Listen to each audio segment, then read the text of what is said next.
I'm Meredith. And listen, I'm just a girl stuck in my apartment looking for someone, well, anyone to talk to who isn't my fiance, who I love dearly. Look, right there. So listen, I found some people. This time we're talking about weddings and celebrations and all things that we've had to postpone recently. I know all too well about it. We'll get into that. My guest today is Kim Pestalozzi. She's the founder of Share Rosalie. She's also a news producer. She is also a friend of mine. Kim, let's talk about it. Hi, thank you so much for having me. How are you? I'm good. And I have to tell you, I have been thinking about you since all of this happened, since the pandemic began, because we were, let's just say, probably dealing with maybe similar things in different ways. You are a wedding planner. You began Share Rosalie in December, and then a pandemic strikes in March-ish. It wasn't the best timing for somebody launching their own business, but fortunately,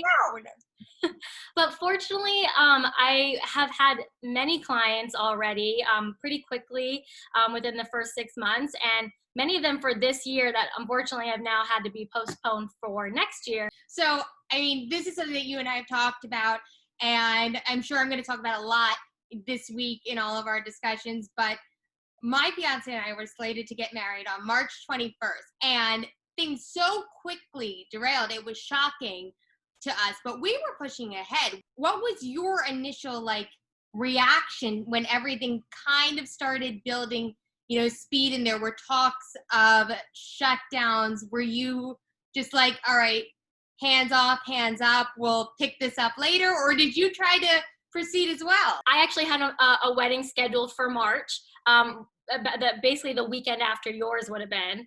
And we had to make the decision really quickly because at that point they needed to tell all their guests, hold off. And that was difficult for them because just like yourself, they had every vendor, they pretty much had paid all of the final deposits. So they had a lot of money on the line. And, they just said, you know what? We can't do this. We can't bring our guests here. It just wouldn't be the smart thing to do. We wouldn't be able to really enjoy ourselves. So instead, they went and got a puppy and named it March 24th after their wedding date. They named their puppy March 24th, March for short, Mari, whatever nicknames they want to give her. But, and that's every couple's kind of handle it differently. I had a couple that was supposed to be getting married in June, June 26th, and she was the last of my couples that was like, no, let's not hold, because they have a lot of people coming from out of the country, and they finally were just like, no, we can't do it. So their first backup date was in August, but then now I was like, look, if you're not going to decide that now, you just should move it to next year, right, and give yourself and your family from around the world the time to plan. So after 3 or 4 backup dates, we finally found one that worked perfectly, and they're still going to get married this year on their wedding date for next year. So that way they're actually getting married on their first anniversary. That's so sweet. It was a cute way to kind of make the situation work for them, where the date was even more special, and wasn't just a throwaway date. It was, they're getting married on the date they wanted in the first place, and now they're going to formally, in front of their friends and family, celebrate on their anniversary. For all my other couples, I had weddings scheduled for, April, May. I had one in August, September, that were all ready to go. So while we didn't immediately postpone their weddings, what we did is we reached out to every vendor. First we reached out to the venue to see what their options were going to be in terms of postponement.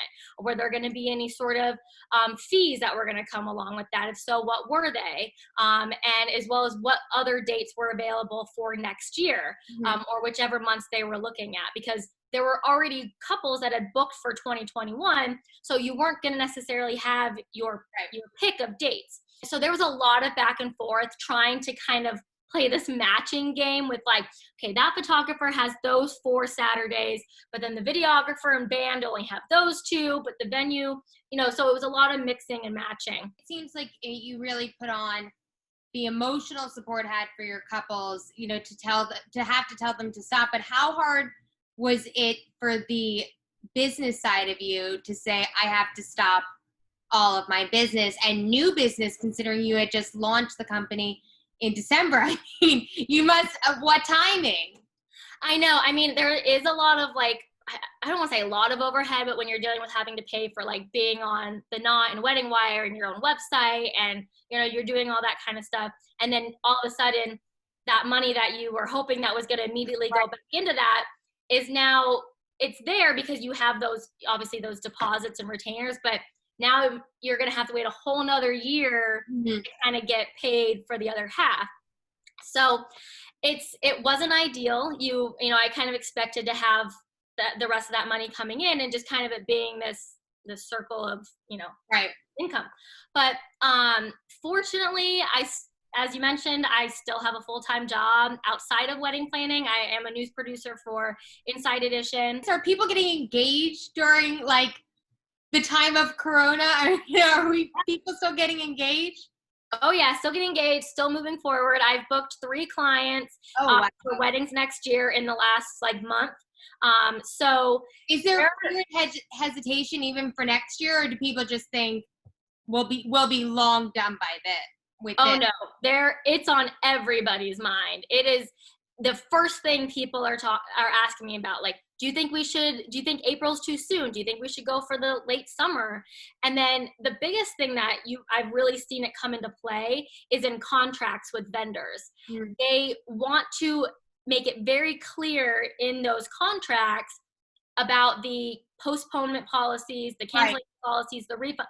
So a lot of vendors have been having to tweak their contracts to include specifically pandemics.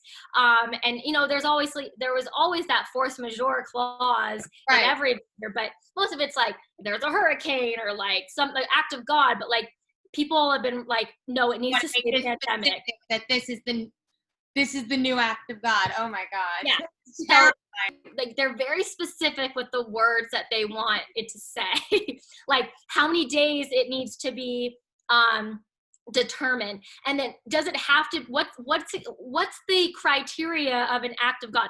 Is it a national state of emergency? Is it a state level, or can it just be a ban on gatherings above a certain number? Like they want it so specific because, for example, in New York and in many other cities and states, there were bans on gatherings larger than a certain number of people before they declared a state of emergency. Right. So people were like, okay, what's the level of criteria here that it would fall under this force majeure clause?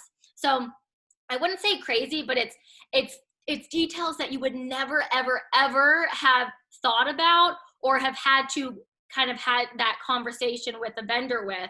I told them that if they want to go for and have a wedding, and they want to have that, and they want to envision themselves walking down the aisle and doing what they always wanted, then you have to move forward as if this pandemic's going to be over. In my opinion, if you move forward and you don't want to commit to any little thing, things are going to be booked. You're never going to have it. There's no photographers that you want are going to be available, or the venue's not going to have a date that you want, and you're going to end up getting married in a time that you don't want. So there's always ways to change it after you've booked. What are weddings going to look like? I mean, how do you think they'll look differently after we start to open back up, and what will remain the same from a gathering, a celebration? I mean, are we all going to be able to hug? Is everybody going in masks? Are the masks going to have a wedding hashtag across it?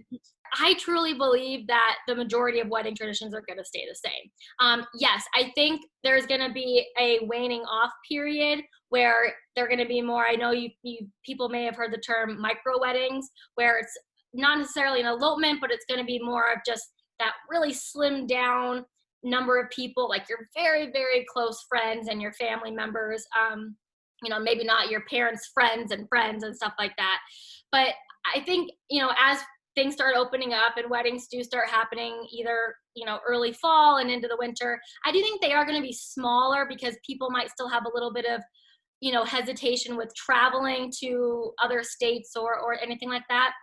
But I think once, of course, when there's a vaccine, which, hopefully will be by the end of the year, I can't imagine people not going back to very similar big party celebrations. Yeah, maybe not every single person's gonna hug and kiss everybody, and maybe there won't be as much, touching on the dance floor and things like that. But I think everybody's always going to want to get married in front of the people that they love most. And for a lot of people, that's not just going to be 20 people. There's most people who have family members that are 50 people just in their family, let alone inviting all their friends from both sides. So as much as I think people want to have smaller weddings because of what's going on, I think at the end of the day, there's still going to be big parties, and people are still going to want to invite all their friends and family to what is one of the best days of their lives. And it just might take a little bit of time to get there. But really, have you been having to source, instead of a signature cocktail, or instead, in addition to a signature cocktail, are we having signature masks? I mean, I saw bridal stores are selling the masks in addition. I mean, I don't know. I don't want to sound, but I'm not wearing a mask. No. Walk down the aisle. I think right now it's a trend, and it's kind of goofy, and it's a fun thing to do to kind of, make light of the fact that you're having to get married in quarantine or on Zoom or whatever it is. And I think it's very smart of bridal shops and companies to advertise these things and to be making them. But no, I don't think that once people are having traditional weddings that they're going to be walking down with a mask. I know, for example, my couple in September, they're not doing anything like that. It's not even on their mind. I mean, it's on their mind, but a mask for them is not something an accessory that she's getting. It's not something blue, something borrowed or anything like that. It's not going to be something covering your mouth. Right. So we're going to take some precautions. I'll be wearing a mask and some gloves, so that way as I'm, putting place cards down and things like that, I'm minimizing my touching of items with other people's, touching. What is your best advice for couples who either are recently engaged or have a wedding on the horizon sooner rather than later? As we're coming out of the pandemic, what's your best advice for them? First, I'd say hire a planner, of course. But I would say be proactive in the sense that go forward as if your wedding's going to happen the way that you've always dreamed. That if that's the date you have set and that's what you want, then move forward and make your plans as if that's going to happen. If something of a curveball is thrown at you, or there's some hurdle that's thrown in your way, then you can adjust and you can divert in one direction and react to that. Just understand that you're still going to get married. And at the end of the day, that's what this is all about.